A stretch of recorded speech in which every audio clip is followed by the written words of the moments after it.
Painted painless learning. પેલાનો જે જવાબ છે એ મળે આપણને બી મળે છે, આસામ મળે છે, અને એટલે એ એકદમ સાચો જવાબ છે. ખૂબ સરસ મિત્રો. અને હવે આપણે બીજાનો જવાબ માંગીએ છીએ કે ગીધ પરિયોજના જે છે એ શું સુરતમાં આવેલી છે કે પછી 2004માં અમલ થયો હતો કે 2024માં અમલ થયો. ચાલો કોણ જવાબ આપે છે? એટલે કે બીજામાં સી અને પેલામાં બી. તો આ જે હતા તે આ જોડકાના જવાબ હતા. ચાલો બરાબર છે. અને અહીં સુધી તમે લોકોને મજા આવે છે કે નહીં? એક વખત કોમેન્ટ કરો, સાથે સાથે જવાબો કોમેન્ટ કરવામાં આળસ ન કરો, બરાબર ને? બાકીના 13 જણા છે એ લાઈક પણ કરી નાખે વિડીયોને. આગળ વધીએ એ પહેલાં ખાસ માહિતી આપવાની છે. પેઇન્ટેડ હવે 6 થી લઈને ધોરણ 12 સુધી અપડેટ થઈ ચૂક્યું છે, જ્યાં તમને મળે છે દરેક વિષયના સ્વાધ્યાયના વિડીયોઝ, સાથે મળે છે તમને સ્વાધ્યાય પોથી સોલ્યુશન્સના વિડીયો, એકમ કસોટી સોલ્યુશનના વિડીયો, સાથે તમને મળે છે દરેક વિષયની સમજૂતીના પ્રકરણવાર વિડીયો. તમારે ફક્ત ને ફક્ત જે પ્રકરણ સમજવું છે એના માટે એક વિડીયો શરૂ કરો અને તમને સમજાય છે. સાથે તમને ધોરણ 9 અને 10ના વિદ્યાર્થીઓ માટે લાઈવ લેક્ચર્સની સુવિધા છે, જ્યાં તમને મળે છે ધોરણ 9 અને ધોરણ 10ના લાઈવ લેક્ચર્સના કોર્સ, જેની અંદર તમે પરચેસ કરો અને પછી તમને દરરોજ 4 થી 6 અને 6:30 થી 8:30 દરમિયાન એપ પર લાઈવ ભણાવવામાં આવે છે. અને લાઈવમાં પણ તમે પોતાને અનમ્યુટ કરી અને સવાલ પૂછી શકો છો સરને. તો ખાસ માહિતી એ હતી. અને એના માટે તમારે ફક્ત તમને પીડીએફ પણ સાથે દરેક મટીરિયલ્સની મળશે. ફક્ત એક જ કામ કરવાનું છે, પ્લે સ્ટોર પર જઈ પેઇન્ટેડ લખો. પેઇન્ટેડ લખશો એટલે તમને અમારી એપ્લિકેશન મળી જશે અને એના ઉપરથી તમે ડાઉનલોડ કરી શકશો. તો પેઇન્ટેડ આની માહિતી થઈ ગઈ. તો ये रहा दूसरा सवाल और एमा તમારે જોડકાના જવાબ આપવાના છે. અને જોડકાની અંદર 2 પ્રશ્નો અને એની અંદર એકમાં વાઘ પરિયોજના છે, એકમાં ગેંડા પરિયોજના છે, અને તમારે એના જવાબ બી વિભાગમાંથી કહેવાના છે. ચાલો પહેલો પ્રશ્ન કે જેની અંદર તમે જવાબ આપશો તો પહેલામાં શું આવે? ચાલો કયો. એમાં રાઇનો વિઝન આવે, ટાઈગર વિઝન આવે, 1971 કે 1991? એની અંદર આવે વાઘ પરિયોજના સામે 1971 સી જવાબ. ચાલો પછીનો પ્રશ્ન છે ગેંડા પરિયોજના. અહીંયા જવાબો 3 છે અને એમાંથી તમારે કોઈ એક જવાબ આપવાનો છે. ચાલો તો આગળ વધું છું. અને અહીંયા જવાબ જે છે એ ભાઈ બીજામાં એ આવે છે. એના પછીનું જોડકું પહેલામાં એમ કીધું છે કે અક્ષત વનસ્પતિ, બીજામાં કીધું છે રાજનાગ. ચાલો તો આ જે જવાબ છે એ આપો. ત્યાં સુધી તમારે 15 લાઈક કરવાની છે અને લાઈક જે છે એ 12 છે. 3 લાઈક 2 સવાલના જવાબ. ચાલો અક્ષત વનસ્પતિની સામે બધા સુંદરવન ગણી રહ્યા છે. દક્ષિણ ગીચ વર્ષા જંગલોની પ્રજાતિ એ કોઈ નથી કર્યું, ખરાવ જંગલ કોઈ નથી કર્યું, અને કર્ણાટક કોઈ નથી કર્યું. ભાઈ આનો જવાબ જે છે ને તને છે ને પ્રકરણની શરૂઆતમાં મળે. પ્રકરણની શરૂઆતમાં વાંચતું તો મળે. જવાબ જે આપણને મળે છે તે મળે છે સુંદરવન. એકદમ સાચો જવાબ છે. અને એ ત્રીજી લીટીમાં છે ભાઈ. પ્રકરણની શરૂઆતની ત્રીજી લીટીમાં અક્ષત વનસ્પતિ આપ્યું. રાજનાગમાં શું આવે છે જવાબ જણાવો. ચાલો કોઈએ સીમાં જવાબ ન આપ્યો. ખરાવ જંગલ શું છે? કાંઈ છે નહીં. રાજનાગ એક નાગની પ્રજાતિ છે જે દક્ષિણના ગીચ વર્ષાજનોની અંદર મળે છે. તો આ જે છે 20 लोग लाइव है और लाइक नहीं कर रहे हैं, બરાબર? તો તમને ભાઈ યાદ રહેવું જોઈએ કે રાજનાગ ક્યાં છે, બરાબર ને? પછીનું જોડકું આપણે પહોંચી ગયા છીએ અને પછીના જોડકાની અંદર આપણને એક બીજું જોડકું મળ્યું છે. એમાં એકમાં કીધું છે કે સુંદરવન જેવા આરક્ષિત ક્ષેત્ર અને બીજું કીધું છે લાલ પાંડા. આમી બોંગલી આ છે, બરાબર? તો બોંગલીની અંદર સુંદરવન આવેલો છે જે રોયલ બેંગોલ ટાઈગર માટે બનાવવામાં આવેલો છે અને જુદી જુદી ત્યાં ઘણી પ્રજાતિઓ છે એના ઉપર એ કામ કરે છે, આંતરરાષ્ટ્રીય સ્ટાન્ડર્ડ ઉપર, એટલે કે ધારાધોરણ માપદંડો ઉપર બનેલો છે બધું ભાઈ. લાલ પાંડા यहाँ पर जो है लाल પાંડા हमको हिमालय के शीत वनों में मिलते हैं. ક્યાં મળે? શીત વનોમાં. અને એ અહીંયા જવાબમાં ન હોવાથી આ 3 જે છે અહીંયા કેન્સલ થાય છે. અને આ સાથે તમારી માફી સાથે આ સવાલને અહીંયા આપણે ખારીજ કરી અને પછીના સવાલ તરફ આગળ વધીએ. તો હવે આપણને મળે છે ખાલી જગ્યા. હવે આમાં એક ખાલી જગ્યાએ પૂછાય, એક જોડકું પૂછાય, બરાબર ને? અને 2 માર્કનો એક સવાલ. તો 2 માર્ક્સનો એક સવાલ, એક ખાલી જગ્યા ને એક જોડકું આમ પૂછાય છે ભાઈ. જેને છે ને ફેક્ટ બેઝ પ્રશ્ન યાદ રહી જતા હોય ને એના ચેપ્ટર કરાય. ફેક્ટ એટલે કે ભાઈ તમને હેતુલક્ષી યાદ રહી જાય છે. હેતુલક્ષી યાદ રહી જાય તો ભાઈ 2-3 હેતુલક્ષી તમે પાકા કરો તો 2-3 મુદ્દા તો લખી જ શકો ને તમે, બરાબર ને? તો પહેલામાં જે જવાબ આવે છે તે 1972 આવે છે. જવાબ દેવા જ મળ્યા. ઉધડા જવાબો મળે છે, ઉધડિયા જવાબો મળે છે. પહેલાની અંદર 1072. વાહ તારું ભાઈ વાહ, ખૂબ સરસ ભાઈ. 1972 વાળા માટે તાળીઓ પાડી દો એક વખત. એના પછીનો પ્રશ્ન છે કે એ ભારતના ઘણા પ્રાકૃતિક અને સાંસ્કૃતિક વારસાના સ્થળો વૈશ્વિક વારસાની યાદીમાં સમાવેશ કોણ કરે છે? તો ચાલો આ સવાલનો જવાબ જે છે એ આપો. તો અહીંયા જે છે આની અંદર યુનેસ્કો આવે. કોણ આવે? યુનેસ્કો. કદાચ અઘરો સવાલ લાગે ને તો હું આપી દઉં. હાલો પછીનો સવાલ, ભારત સરકારે વન્યજીવન બોર્ડની રચના ક્યારે કરી? આ જવાબ જો એ તું શાંતિ રાખને, હજી મારા કોમેન્ટ વાંચવાની છે. ચાલો ખૂબ સરસ. સુધીર રાઠોડ કહે છે યુનેસ્કો. ખૂબ સરસ ભાઈ. હાલો એ યુનેસ્કો વાળો થઈ ગયો. આ સવાલનો જવાબ આપો. ત્રીજાનો સવાલ, ત્રીજાનો જવાબ આપો. ત્રીજાનો ત્રીજું 1962. ના 1962 ના. મિસ્ટર જય ત્રીજું કહે છે. હા હાલો સુધીરનો જવાબ મળે છે 1952. શાબાશ સુધીર. ચાલો આગળ વધો ભાઈ. કયો જવાબ આવે છે? શું સુધીર સાચો છે? ચાલો સુધીરનો જવાબ પહેલો આવ્યો છે. અહીંયા હળકતો પ્રશ્ન એ છે કે શું સુધીર સાચો છે? કોમેન્ટમાં જણાવો. લખો ત્રીજામાં હા 1952 અથવા તો ના 1962. ચાલો 1952 સર. જેનિલ કહે છે વાહ. ચાલો ફેનિલ કહે છે ત્રીજું ને મિસ્ટર જય બીજું કહે છે ને ભાઈ ત્રીજાનો જવાબ આપો. ત્રીજાનો 1952. ભરત કહે છે 1952. ચાલો और हमारे एजेंट भी यहाँ पर समर्थन दे रहे हैं. 1952 જે છે એ જવાબ સાચો છે. પાડી દે ભાઈ તાળીઓ પાડી દે એના માટે એક વખત. તાળી પાડી દે ભાઈ. હાલો તો તાળી જે છે એ ઊભી રહેવી ન ગઈ. બરાબર ને? તાળીઓ ભાઈ તમારા માટે બહુ બધી તાળીઓ. તો ઈસવીસન ખાલી જગ્યામાં વન્યજીવન લગતો કાયદો અમલમાં આવ્યો હતો. ભાઈ આ તો સવાલ રિપીટ થાય છે. 1972 આવે આમાં. તો આની અંદર પણ રિપીટ થયેલો જવાબ જોવા મળે છે. હાલો તો આગળ વધીએ ભાઈ. લાઇકની સંખ્યા જે છે તે પહોંચી છે 18. આપણે ભાઈ આ વિડીયો પૂરો થાય ને ત્યાં સુધી 21 નો સાઇનલો કરવાનો છે. બરાબર ને? 3 લાઈક વધી જાય. 13 લોકો નવા આવ્યા છે ભાઈ. એ બધા 16 થઈ ગયા હવે તો. અને એ બધા લાઈક કરી નાખે. તમારી લાઈક જે છે એ અમારો જુસ્સો વધારશે, અમારા માટે એપ્રિશિએશનનું કામ કરશે. તો જો તમને વિડીયો પસંદ આવે છે, જો તમને મજા આવે છે આ સવાલોની અંદર, તો તમારે લાઈક કરવું જ જોઈએ. ચાલો બરાબર છે. હાલો પાંચમાની અંદર જવાબ માંગીએ છીએ આપણે કે ગુજરાતના ખાલી જગ્યા જળ પલાવિત વિસ્તારમાં અસંખ્ય યાયાવર એટલે કે બહારથી આવતા પક્ષીઓ શિયાળો ગાળવા માટે આવે છે. તો એની અંદર આમાં નારાયણ સરોવર છે, ભરતપુર છે અને નળ સરોવર છે. આમાંથી કયો જવાબ આવે?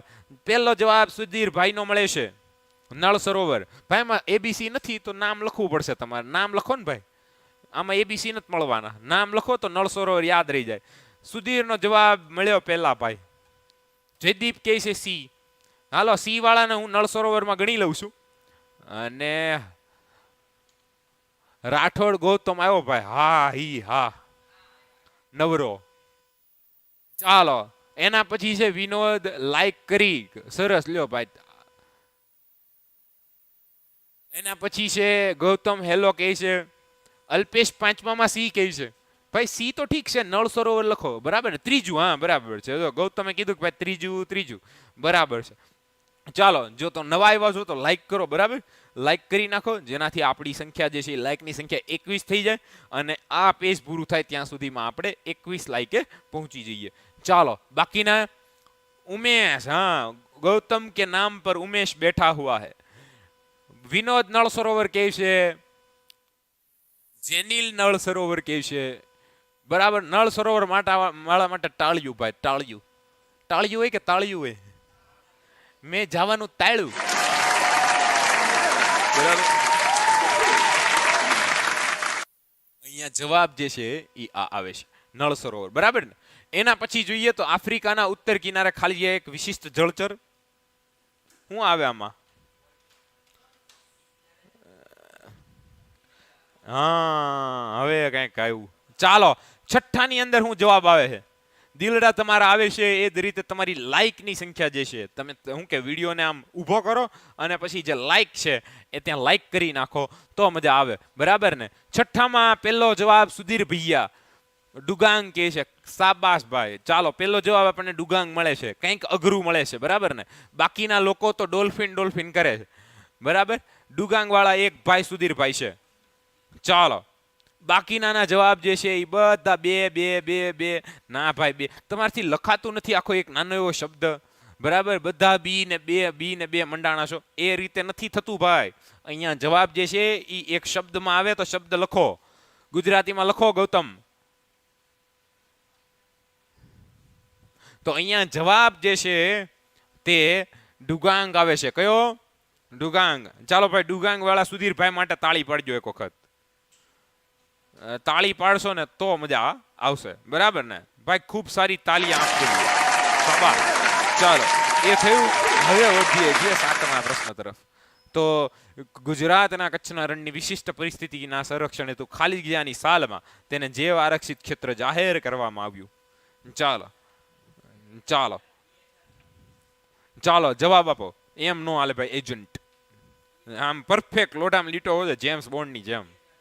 ચાલો, અહીંયા ભાઈ 7માં 2008 પેલો જવાબ સુધીરભાઈ. સુધીરભાઈ નું કામકાજ ગજબ છે ભાઈ. અહીંયા જવાબ જે છે, તો અહીંયા જવાબ જે છે તે 2008 મળે છે. પહેલો સુધીરભાઈ પાસેથી. ઉમેશ કહે છે કે રાઠોડ કહે ઉમેશ માટે હું ભાઈ, પણ હવે આ હું છે બે મંડાણા. સર તમારું નામ શું છે? મારું નામ નરેન્દ્ર છે ભાઈ. ભાઈ બાકીના જવાબ આપો ફક્ત, બાકીની કોમેન્ટો જે છે એ કરવાની થતી નથી. તો હવે અહીંયા આપણા આઈએમપી પ્રશ્નોનો મારો શરૂ થાય છે ભાઈ. વિભાગ બી માં 31મો પ્રશ્ન આ પ્રશ્નમાંથી આ પ્રકરણમાંથી પૂછાશે. તો ये देखो, ये है आईएमपी प्रश्नो, बराबर. पहलो प्रश्न जंगलना विनाशना कारणो आपो, કરી નખાય. હાવ હેલું છે અને માણસથી વધારે કોને ખબર હોય ભાઈ જંગલના વિનાશના કારણો? હા, તો અહીંયા જવાબ જે છે એ મળે છે, કયો મળે છે જવાબ? જંગલના વિનાશના કારણો વિશે મળે છે. જોઈએ આની અંદર કયા કયા જવાબો આવે છે. તો પહેલું તમારે લખવું ભાઈ, મનુષ્યના લોભથી જંગલની પ્રજાતિ નાશ પામી રહી છે. અને એ રીતે તમારે 2 માર્ક્સની અંદર 4 થી 5 મહત્વના મુદ્દા ટપકાવી દો એટલે આ સવાલ પૂરો થઈ જાય. તો આ રહેતી વાત જંગલના વિનાશની. એના પછી તો બીજો પ્રશ્ન છે કે વન સંરક્ષણ મોસ્ટ આઈએમપી ભાઈ.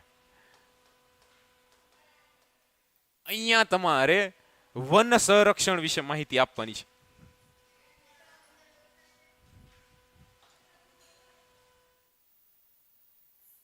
વન સંરક્ષણની અંદર કોઈ પણ 4 ઉપાય જણાવો પૂછાઈ ગયેલો છે અને વન સંરક્ષણ પૂછાતો રહ્યો છે. તો અહીંયા એ સવાલ પણ તમે લખી શકો. કઈ રીતે લખો તો એનો સ્ક્રીનશોટ લઈ લો. અહીંયા જુઓ 1, 2, 3 ને 4 મુદ્દા આપેલા છે. આનાથી વધારે લખો તો બરાબર છે, પણ આટલું 2 માર્ક્સની અંદર ઇનફ છે, બરાબર છે. આગળ વધીએ તો એની અંદર વહીવટી દ્રષ્ટિએ જંગલના પ્રકાર પાડો. તો વહીવટી દ્રષ્ટિએ કયા કયા પ્રકાર પડે? 3 ભાઈ, અનામત, આરક્ષિત અને ત્રીજું કયું હતું? અને ત્રીજો સવાલ, ત્રીજો બાકી રહી ગયો, કયો? અવર્ગીકૃત, કે જેનો ભાઈ જંગલોનો હજી સુધી વર્ગીકરણ થયું ન હોય. તો આવી રીતે તમે જવાબ લખવાના છે. આ સવાલ એ પૂછાઈ શકે, પણ આ તમારે અઘરું કરવું હોય ને પેપર અથવા લેન્ધી કરવું હોય તો આ પ્રશ્ન પૂછાય. યાદ રાખવાનો છે એમાં કે એક લાઈન તમારે લખવાની છે, વધારે કંઈ છે નહીં.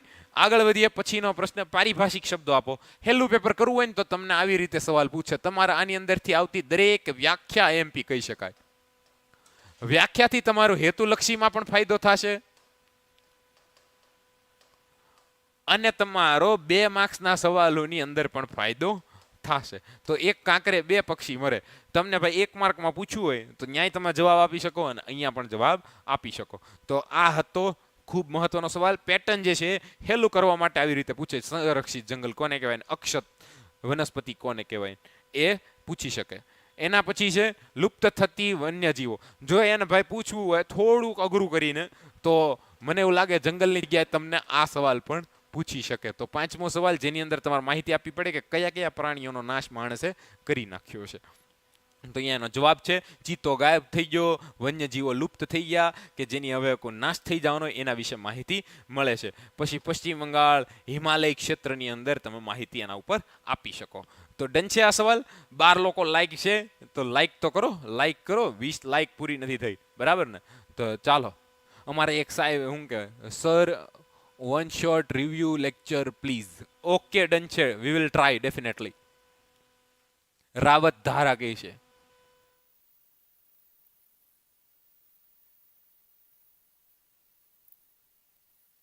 Okay we will try. ચાલો એના પછી છે સવાલ. તો એની અંદર મુદ્દો બને કે ભાઈ ઈડરિયા જંગલોની અંદર વાઘ દેખાતા હતા, હવે વાઘ નથી, અને જંગલોની અંદર સંપૂર્ણ વાઘ હવે આજે ગુજરાતમાંથી નાબૂદ થઈ ગયા છે. આ રીતે તમારે લખવાનું થાય. જોઈએ આગળના પ્રશ્નો. તો એની અંદર હાથી પરિયોજના ભાઈ પૂછાયેલી છે, પૂછાઈ શકે ખરી. તો યોજનાઓ પાકી કરવાની છે. એની અંદર તમને હાથી પરિયોજના, બીજી કઈ પરિયોજના છે એજન્ટ? વાઘ પરિયોજના. સરસ. તો અહીંયા જુઓ 26 જેટલા આરક્ષિત વિસ્તારો છે. આ બધા મહત્વના મુદ્દાઓ તમારે લખવાના થાય. બરાબર છે. તો આ પણ એક મહત્વનો સવાલ છે. પાર્થભાઈ કેટલા સવાલ છે આ વખતે? 7, 8, 10 છે ને? જોઈએ આગળના પ્રશ્નો. કયા કયા જળ પળાવી ક્ષેત્રો આવેલા છે? યાયાવર પક્ષીઓ જે છે એ શિયાળો ગાળવા ક્યાં આવે છે? તો આ સવાલ તમને 2 માર્ક્સમાં પૂછે, તેમાં તો સ્થળોના નામ જ તમારે લખવાના છે. જેટલા સ્થળો છે ને એ બધાના નામ તમારે લખવાના થાય. મેં નહોતું કીધું કે આમાંથી હેતુલક્ષી પ્રશ્નો જે છે એ તમને પૂછાઈ શકે છે. આગળ વધીએ. રાષ્ટ્રીય ઉદ્યાન તમને પૂછી શકે. આ એક એવો સવાલ છે જે મોટો બને છે, તો આ ખાસ યાદ રાખજો. બરાબર. આ પણ તમને પૂછાઈ જાય એવો સવાલ છે. એની અંદર તમારે લખવું પડે કે ભાઈ રાષ્ટ્રીય ઉદ્યાનમાં કેન્દ્ર સરકાર મહત્વનો રોલ ભજવે અને એની અંદર એક કરતાં વધારે પ્રજાતિઓનો ઉપયોગ થાય. આવું બધું તમારે યાદ રાખવાનું છે. કાઝીરંગા ને કોર્બેટ ને ગીર ને વેળાવદર ને બધા નામ લખવાના છે. બરાબર. દચીગામ ને બધા. જોઈએ પછીનો અભયારણ્ય એટલે શું? આ સવાલ પણ તમને પૂછી શકે. ચાલો. તો આ સવાલની અંદર તમારે રાજ્ય સરકારને ઇન્વોલ્વ કરવાની, થોડી ઘણી માનવીય પ્રવૃત્તિઓની એની અંદર છૂટ હોય છે, મંજૂરી હોય છે, એના વિશે લખવાનું, અને એના માટે પરમિશન પણ લેવી પડે છે. તો આ રીતે સવાલનો જવાબ થાય. મિત્રો, પ્રિન્ટેડ એપ્લિકેશન ધોરણ 10 થી લઈ અને ધોરણ 6 થી લઈ અને 12 સુધી અપડેટ થઈ ચૂકી છે, જ્યાં તમને મળે છે દરેક વિષયના સ્વાધ્યાય પોથીના અને સાથે સોલ્યુશનના વિડીયોઝ. બરાબર. એકમ કસોટીના સોલ્યુશનના દરેક વિષયની સમજૂતી મળે છે. 9 અને 10ના લાઈવ લેક્ચર્સ પણ મળે છે. દરેક વિષયની PDF મળે છે.